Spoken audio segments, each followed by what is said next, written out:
The great hall was filled with noise. Thousands of different creatures from across the galaxy sat in their special chairs, talking in languages that needed machines to translate. Ambassador Kang Dae-ho pulled at his breathing suit. The air here was too thick for his lungs, but he had to be here for this meeting. At the center of the hall, an old creature made of living crystal spoke. Her name was Keeper Yoon Sora, and she was older than most stars. Her body caught the light and threw rainbows across the walls as she moved. Long ago, she said, her voice coming through the translation machines, there were beings called humans. They were the first to travel between stars. They were the first to make dead worlds come alive. But that was 10,000 years ago, before the Great Silence. Fleet Commander Park Ji-woo laughed loudly. He was a big, blue creature with 4 arms and skin like metal. Old stories, Keeper. If humans were real, they are dead now.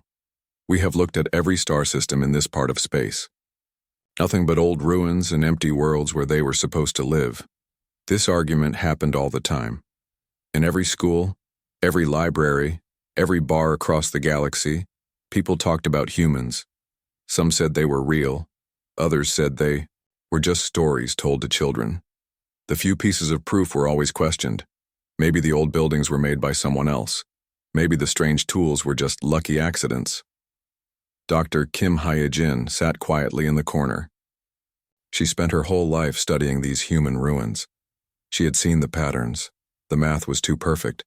The technology was too advanced.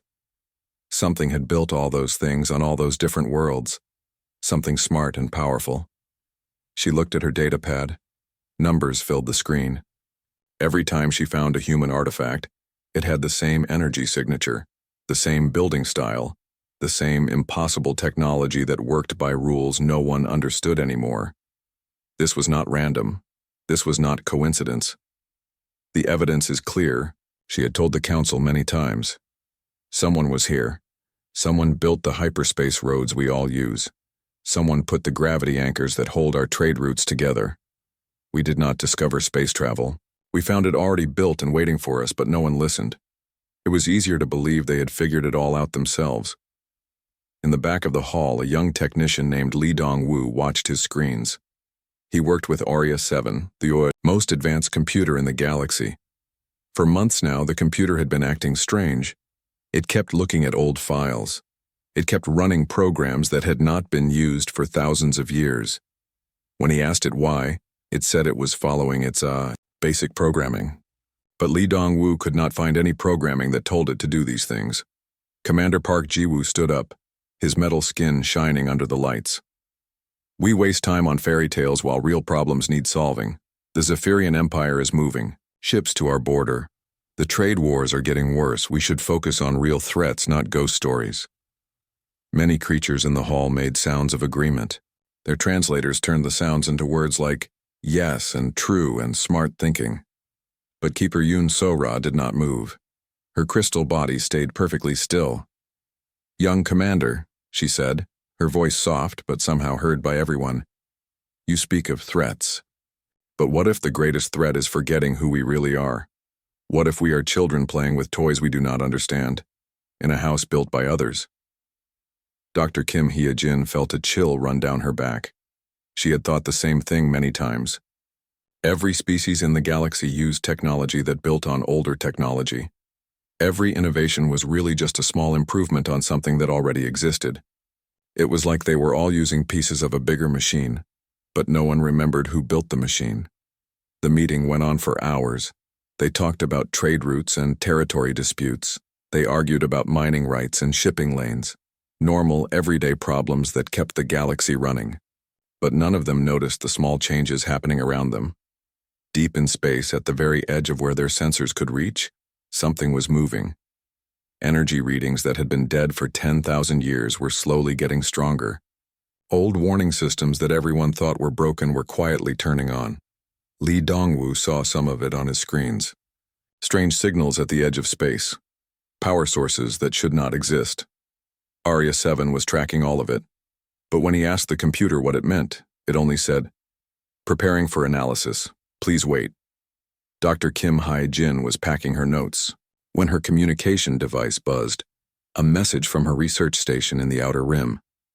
Her team had found something new, another human site, but this one was different. This one was not a ruin. This one was active. She read the report twice, then 3 times. The site was producing power. It was sending signals into deep space, signals using patterns that matched perfectly with every other human artifact they had ever found. After 10,000 years of silence, something was waking up, but she was not the only one who noticed. In secret bunkers and hidden bases across the galaxy, other scientists were seeing the same things. Old systems coming online, ancient technology responding to signals from empty space. Something was calling to them from the darkness between stars. The council meeting ended with the usual speeches about cooperation and peace. The creatures went back to their ships and their worlds, carrying with them the same old arguments about humans and myths and fairy tales. None of them knew that the fairy tale was about to become real. None of them knew that the myths were coming home.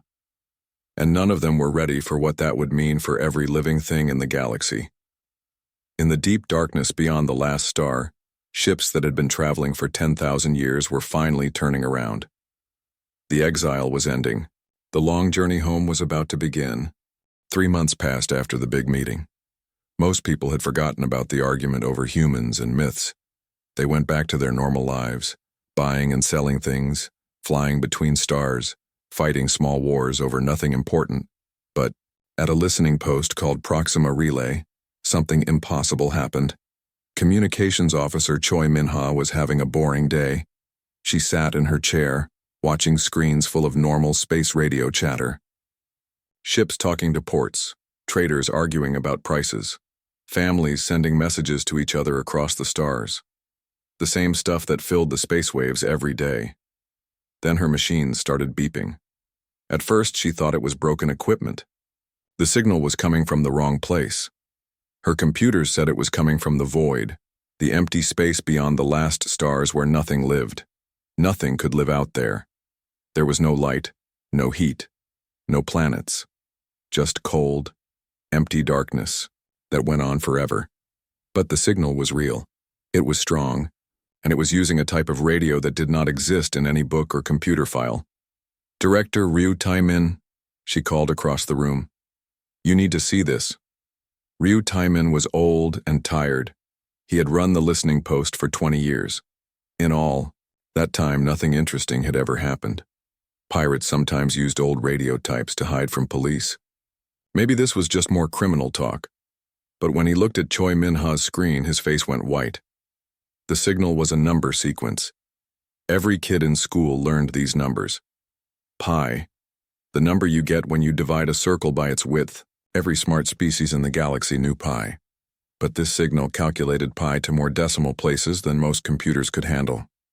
Whoever sent this was showing off their math skills. "Where is it coming from?" Ryu Taimin asked. Choi Min-ha checked her instruments 3 times. "The void, sir. About 50 light-years past the edge of the galaxy. There should be nothing out there." Within an hour, more signals started arriving. Different directions, all from the empty space beyond the stars. Each signal sent more complex math problems, square roots, prime numbers, equations that described how gravity worked. Someone was talking to them using the language of science. Ryu Tae-min sent emergency messages to fleet headquarters. This was too big for a small listening post to handle. Whatever was out there had technology that could send clear signals across impossible distances. That meant they had power sources bigger than most stars. Fleet Admiral Oh Byung-ho got the message while eating his breakfast. He was a practical man who had spent his life fighting real wars against real enemies. He did not believe in ghost stories or ancient mysteries. But the data from Proxima Relay made him very worried. The signals were coming from everywhere. His staff showed him a map of the galaxy with red dots marking each signal source. The dots formed a perfect circle around all the inhabited stars. Whatever was out there had them surrounded. "Get me Dr. Kim Hye-jin," he ordered. "Right now." Dr. Kim Hye-jin was sleeping when the call came. She had been working for 36 hours straight, studying the new active human site her team had found. When she saw who was calling, she knew something big was happening.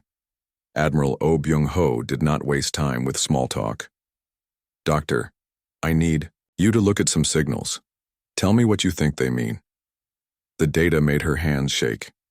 She had seen these number patterns before, carved into stone on dead worlds, printed on metal plates in ruined cities, hidden in the programming of machines that no one knew how to build anymore. These were human mathematical proofs. "Admiral," she said, her voice very quiet, "these are the same math sequences I have found at every human archaeological site. Whoever is sending these signals is using human knowledge. That is impossible. Humans are myths." "No, sir, humans are not myths, and I think they are coming home." Intelligence analyst Nam Yoon-ji worked all night putting together a report for the emergency meeting. The numbers were scary. Conservative estimates said there were hundreds of thousands of signal sources out there, maybe millions.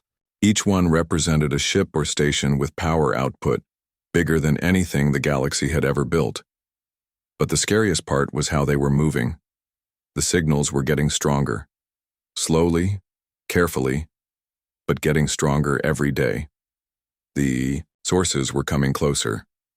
"They are not approaching like invaders," Nam Yoon-ji told the room full of worried military officers. "They are approaching like people coming home after a long trip, like they expect everything to be exactly where they left it." Admiral Oh Byung-ho looked at the tactical display. Red dots everywhere, all moving toward the galaxy's center where all the inhabited worlds were clustered. If these signals really represented ships, then the biggest fleet in galactic history was heading their way. "What do they want?" he asked. Dr. Kim Hye-jin had been thinking about that question all night. "I think they want to see what happened to the worlds they left behind. 10,000 years ago, something made the humans leave. Now they are coming back to check on us. Us? The species that grew up on the worlds they prepared for us. Admiral, every habitable planet in the galaxy shows signs of ancient terraforming. Every star system with life has gravity wells that were artificially stabilized. The humans did not just live in the galaxy. They built it. They made it ready for life. Then something happened and they left." The meeting room was very quiet. Military officers who had spent their careers planning for normal wars were trying to understand a situation that made no sense. How do you fight people who built the very space you live in? How do you negotiate with people who had technology 10,000 years ahead of your own? "Sir," Communications Officer Choi Min-ha's voice came over the intercom. "You need to hear this." The new signal was different. Instead of math, it was music. Simple notes that formed a melody every species in the galaxy knew. It was the friendship song that all ships played when they met peacefully in space. The universal signal that said, "We come in peace." But this version was older, more complex. It had layers of harmony that modern musicians had forgotten how to make. It was like hearing the original version of a song that had been copied and simplified over thousands of years. And it was coming from everywhere at once. Every signal source in the void was playing the same song at the same time. Millions of voices singing together across the emptiness between galaxies. Dr. Kim Hye-jin listened to the music and felt tears on her face. They are not coming as conquerors. They are coming as parents checking on children they had to leave behind. Admiral Oh Byung-ho made the hardest decision of his military career. Instead of preparing for war, he ordered all fleet units to move to defensive positions around the most important worlds, not to fight, but to protect civilians if things went wrong, because deep in his heart, he was starting to believe that the myths were real, and if humans really were coming back after 10,000 years, then the galaxy was about to change in ways nobody could predict. The signals kept getting stronger every day, and everyone waited to see what would happen when the songs from the darkness finally reached home. The first human ship to enter the galaxy looked like nothing anyone had ever seen before. Captain Song Jae-ho of the patrol vessel Concordia was checking the outer border when it appeared on his screens. At first, he thought his instruments were broken. The ship seemed to change shape as he watched. Its hull flowed like water but stayed solid like metal. It was beautiful and impossible at the same time. "Command," he said into his radio, trying to keep his voice steady. "I have contact with an unknown vessel. It is... I do not know how to describe it. It is scanning us. The human ship was called Homecoming Dawn. But Captain Song did not learn this by reading it on the hull or hearing it on the radio. Suddenly, he just knew it. The knowledge appeared in his mind like a memory that had always been there. He also knew the name of the human captain, An Soo-jin, a woman who had been born among the stars but had always dreamed of seeing worlds with blue skies and green grass. She had spent her whole life traveling through empty space, keeping watch for dangers that might threaten worlds she had never visited. All of this information came to Song Jae-ho without words. It was like the human ship was talking directly to his thoughts. "This is impossible," he whispered, but his crew was having the same experience. Engineer Park Min-soo suddenly knew how the human ship's engines worked. They did not burn fuel or split atoms. They convinced space itself to move in ways that carried the ship forward faster than light.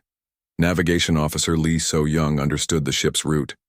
It had come from beyond the edge of the universe, following paths through dimensions that regular ships could not even see. The human ship did not attack or demand surrender. It just waited, sending gentle thoughts of greeting and peace.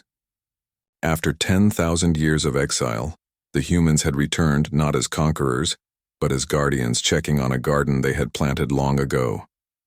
Within hours, reports flooded in from across the galaxy. More human ships were appearing everywhere. Thousands of them, then hundreds of thousands.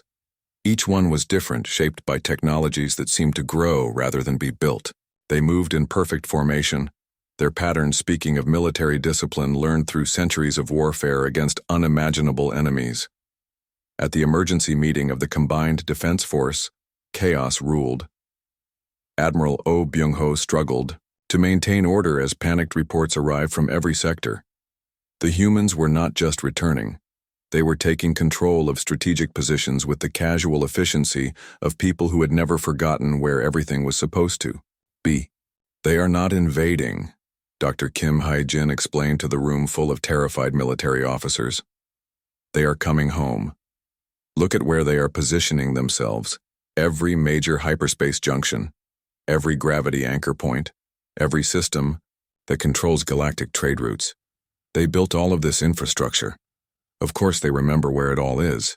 Fleet Commander Park Ji-woo, the same officer who had laughed at human myths 3 months ago, stared at the tactical displays with horror. "There are millions of them. Our entire combined fleet is maybe 50,000 ships.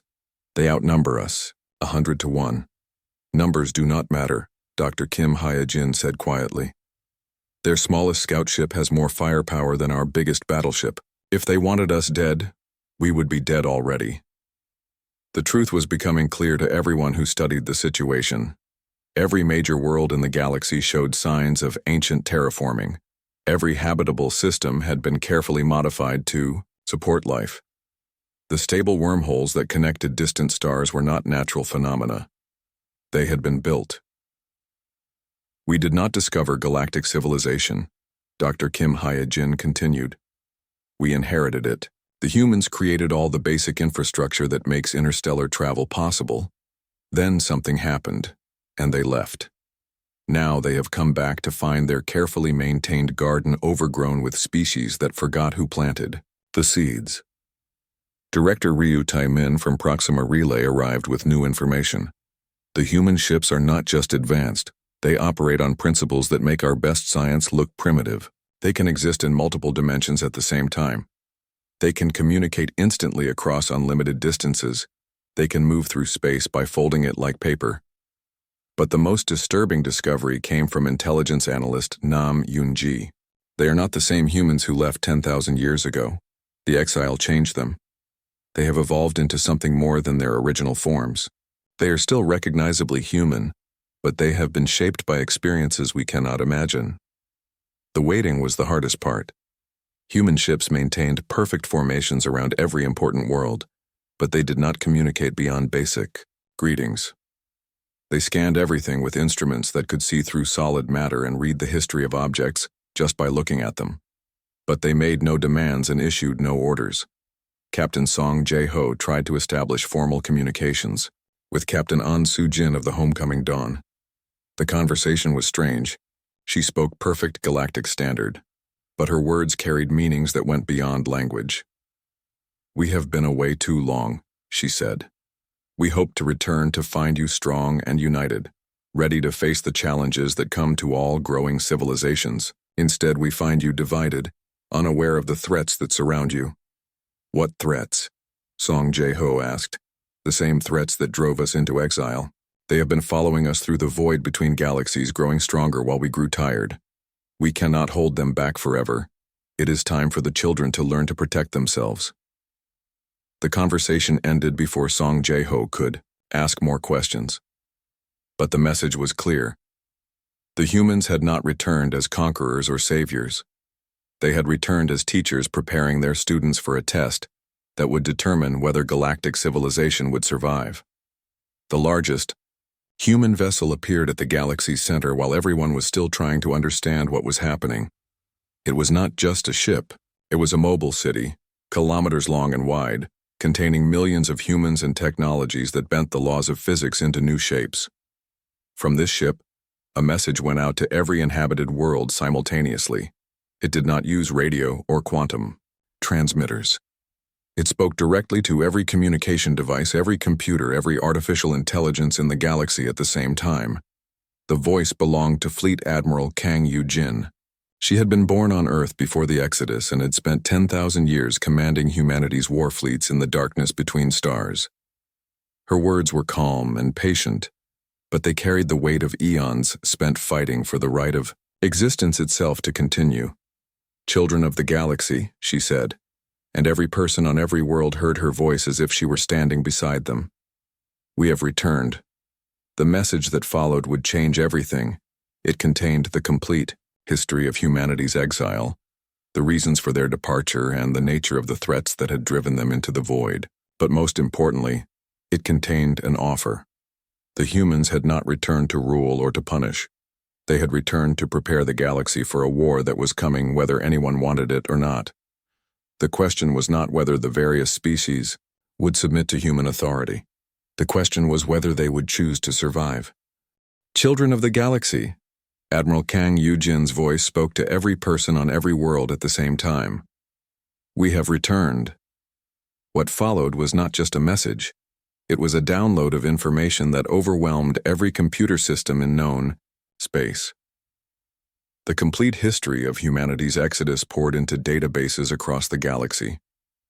The truth about why they had left. The truth about what they had been fighting in the darkness between stars. Dr. Kim Hye-jin worked frantically with her team to process the massive data stream. What they found shattered every assumption about galactic history. The humans had not vanished because of war or disease or natural disaster. They had been forced to leave to protect the very civilizations that now questioned whether they had ever existed. The data revealed the existence of something called the Devourers. They were not aliens in any normal sense. They were entities from beyond the edge of reality itself. They consumed not just planets and stars, but the very concept of existence. When the Devourers finished with something, it did not just die. It had never existed at all. 10,000 years ago, humanity's deep space sensors had detected the Devourers approaching the galaxy. The human leaders faced an impossible choice. They could stay and fight, but the battle would destroy every world they were trying to protect. Or they could draw the enemy away, leading them on a chase through the emptiness between galaxies. They chose exile. Commander Jang Mi-rae materialized as a three-dimensional image before the emergency session of the Galactic Council. She was clearly human in shape, but enhanced by technologies that had evolved far beyond current understanding. Her eyes held the weight of centuries spent fighting an enemy that wanted to unmake existence itself. "We have held the line for 10,000 years, she explained. Her voice carried strange harmonics that seemed to resonate directly with the listener's consciousness. "We led the Devourers away from the galaxy and fought them in the void. We won many battles. We lost many more, but we kept them away from you." The implications were staggering. Every war the galaxy had fought over the past 10 millennia had been meaningless. Every conflict between species, every territorial dispute, every trade disagreement. All of it had been shadowboxing while the real threat lurked just beyond their perception. But our strength is not infinite, Commander Zhang continued. The Devourers have grown stronger while we have grown fewer. They have learned from our tactics. They have adapted to our weapons. We cannot hold them back forever. Fleet. Admiral Oh Byung-ho found himself facing a reality that no military commander in galactic history had ever confronted. The combined defense force, with all its advanced weapons and mighty fleets, was little more than a training exercise compared to what the humans had been fighting in the deep dark. "What do you want from us?" he asked. "Partnership, Commander," Zhang replied. "We return not as conquerors but as teachers. The Devourers have found our trail. They are coming here to finish what they started 10,000 years ago. This time there is nowhere left to run." Captain Park Suho of the human battleship Defiance Eternal provided a demonstration for the galaxy's military leaders. His ship existed in 7 dimensions simultaneously. Its weapons could unmake matter at the quantum level by convincing the universe that the target had never existed in the first place. Its defenses operated by making attacks forget they had ever been fired. The display was terrifying and beautiful. Energy that looked like liquid starlight flowed around the human ship. Space itself bent and twisted as the ship moved through dimensions that normal sensors could not even detect. What the humans called a small patrol vessel had more firepower than the entire Centauran defense fleet combined. "This is what we offer," Captain Park explained as impossible energies danced around his ship. "Not domination, but elevation. We have learned things in the dark that your species will need to survive what is coming, but the choice must be freely made. We will not force evolution upon anyone." The revelation split the galaxy into 3 camps. The first group, led by Ambassador Kang Dae-ho of the Valerian Republic, argued for immediate integration with human technology and strategy. They had seen the demonstrations. They understood the scale of the threat. Survival required accepting human guidance, no matter how much it changed their civilizations. The second group, led by Fleet Commander Park Ji-woo, remained suspicious. These beings who called themselves human had become something beyond their original forms. They had powers that seemed like magic and knowledge that came close to godhood. What guarantee was there that they would not simply replace one form of conquest with another? The third group refused to believe any of it. Despite the evidence of their sensors, despite the presence of millions of impossible ships, they insisted this was some kind of elaborate deception. Perhaps the humans had never left. Perhaps they had been hiding, manipulating galactic events from the shadows. This devourer threat was just an excuse to justify their return to power. Dr. Kim Hye-jin found herself caught between hope and terror. The scientific data was overwhelming. Human technology operated on principles that made their greatest achievements look like stone tools. But the humans themselves had changed so much that they were barely recognizable as the species that had once lived on Earth. "They are still human," she argued in the council chambers, "but they have been shaped by 10,000 years of impossible warfare. They have evolved into exactly what they needed to become to fight this kind of enemy. The question is not whether we can trust them. The question is whether we can survive without them." The debate raged for weeks while human ships maintained their patient vigil around every major world. They did not interfere with galactic government or trade. They simply waited, scanning the emptiness beyond the galaxy's edge with instruments that could see across dimensions. Intelligence analyst Nam Yunji made the discovery that ended the debate. Long-range sensors at the galaxy's rim had detected something impossible: distortions in spacetime itself. Areas where the normal laws of physics simply stopped working. The Devourers were no longer following the humans. They had found the galaxy, on their own. Estimated time of arrival, she reported to the emergency session: 6 months, maybe less. The proof arrived sooner than anyone expected.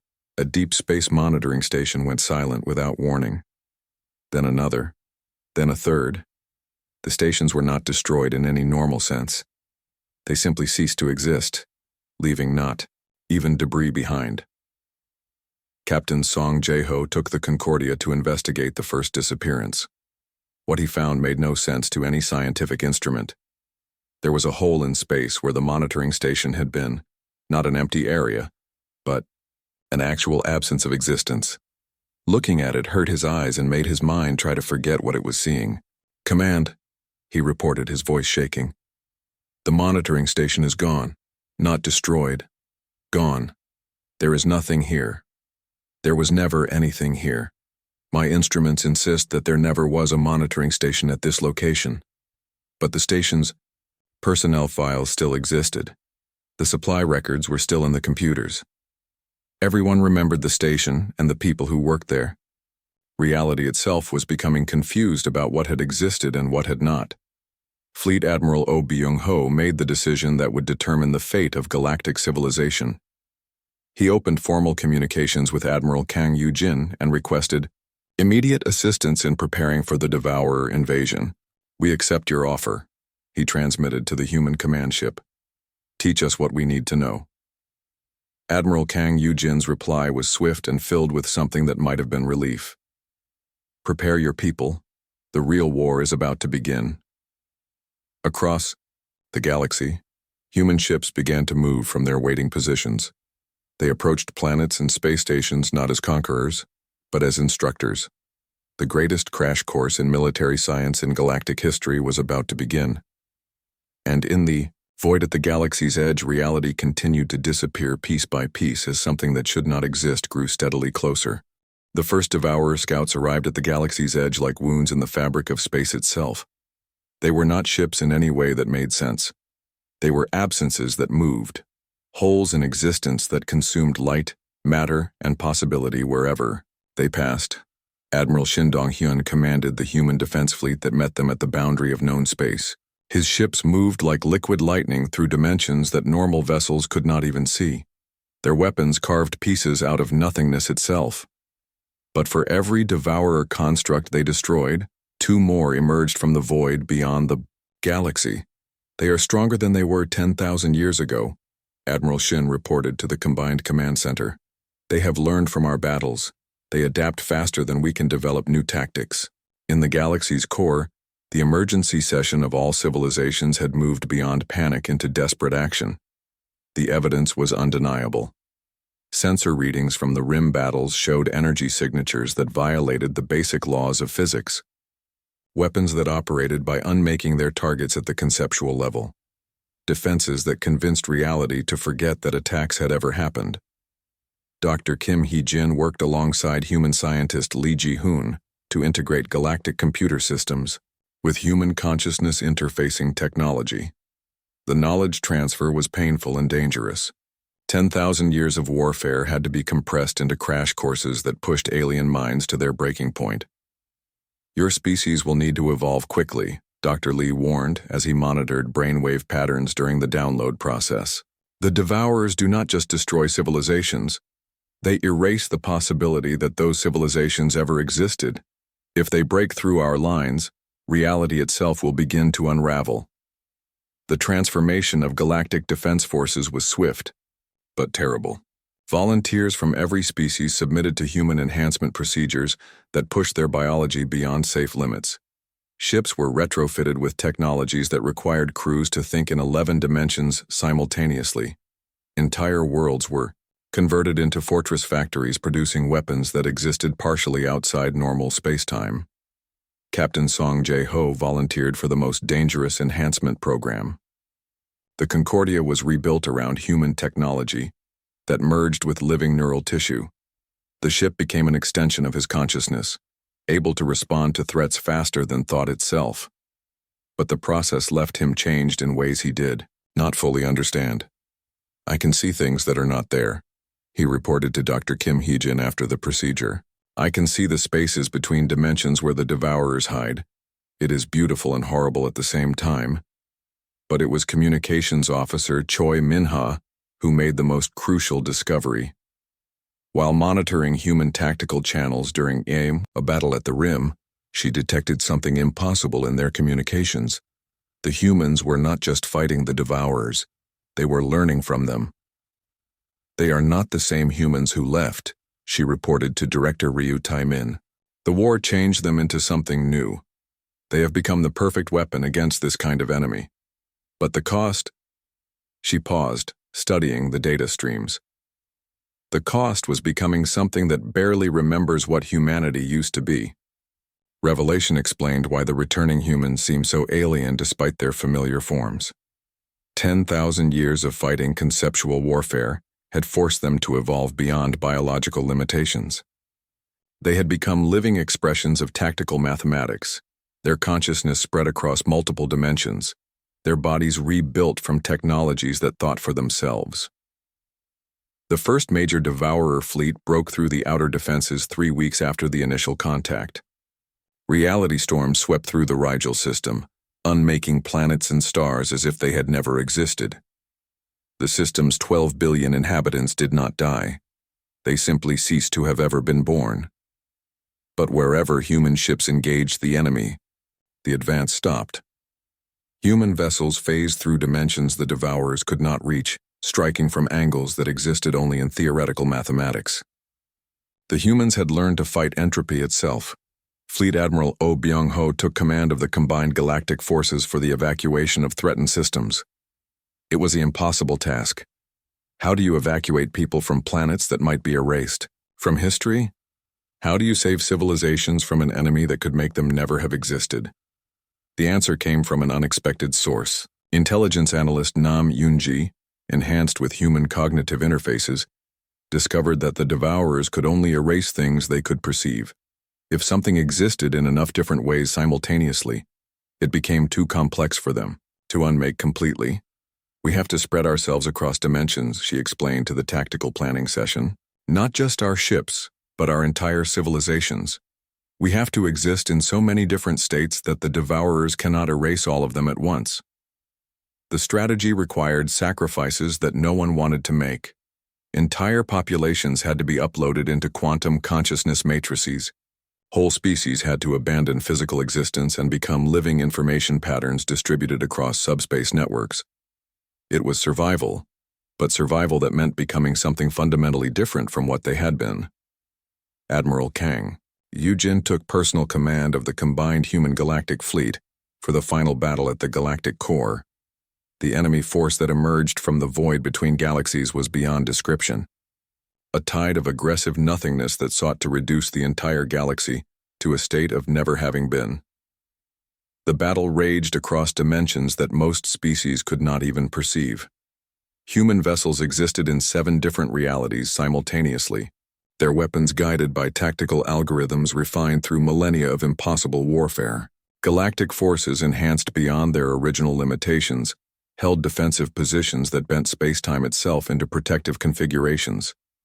Ships from dozens of different species moved as extensions of human consciousness, their crews thinking in mathematical concepts that had no names in any language. The unity was perfect but terrifying. Individual identity dissolved into collective tactical awareness. Personal desires became irrelevant compared to the calculations needed for survival. Captain Song Jae-ho found himself at the center of the battle's climax. The Concordia had evolved beyond a ship into something that was part vessel, part weapon, and part living mathematical proof. As the Devourer command entity attempted to unmake the galactic core itself, Song realized what he had to do. The solution required sacrificing everything he had been to become something the universe needed. He piloted his transformed ship directly into the heart of the Devourer construct, using the enhanced consciousness interfaces to convince reality itself that the enemy had never existed in the first place. The feedback from the operation rewrote the quantum structure of local spacetime. The Devourer fleet did not just retreat, it became convinced that it had never attacked the galaxy at all. The threat was not destroyed but edited out of the universe's memory of itself. The victory came at a price that left the galaxy fundamentally changed. The enhanced technologies could not be removed. The consciousness interfaces had merged permanently with those who used them. Entire species had evolved beyond biological existence into distributed information patterns. Humanity, no longer bearing the burden of eternal exile, began to share the full scope of knowledge they had gained in the void, but they made it clear that the current threat was only temporarily resolved. There will always be another war, Admiral Kang Yujin explained to the reformed Galactic Council. The universe is vast, And consciousness is rare. There are always forces that seek to return everything to the silence that existed before thought began. But now you know what you are truly fighting for. Dr. Kim Hye-jin published her final report on human archaeology with a conclusion that redefined galactic civilization. Humans had never been myths or legends. They had been the galaxy's first and greatest defenders, and their return marked not the end of an age but the beginning of a new phase in the eternal struggle between existence and entropy. The combined fleets took up positions at the galactic rim to watch for the next threat. The ships were crewed by beings who had once been different species but were now something new, enhanced, evolved, and unified by technologies that made them more than the sum of their parts. Captain Song Jae-ho, his consciousness now distributed across multiple dimensions, continued to patrol the boundary between existence and void. He remembered being human, remembered being individual, but those memories felt like stories told about someone else. The sky was no longer filled with mysterious warships from legend. It was filled with humanity's children, finally grown strong, enough to stand watch beside their guardians in the endless dark between stars. And in that darkness, new threats were already stirring, drawn by the light of civilizations that had learned to fight for their right to exist. The war was never really over. It could never be over, as long as consciousness chose to persist against the universe's tendency toward emptiness. But for the first time in galactic history, they were not fighting alone. The myths had become reality. The legends had become guardians, and the watch continued eternal among the stars.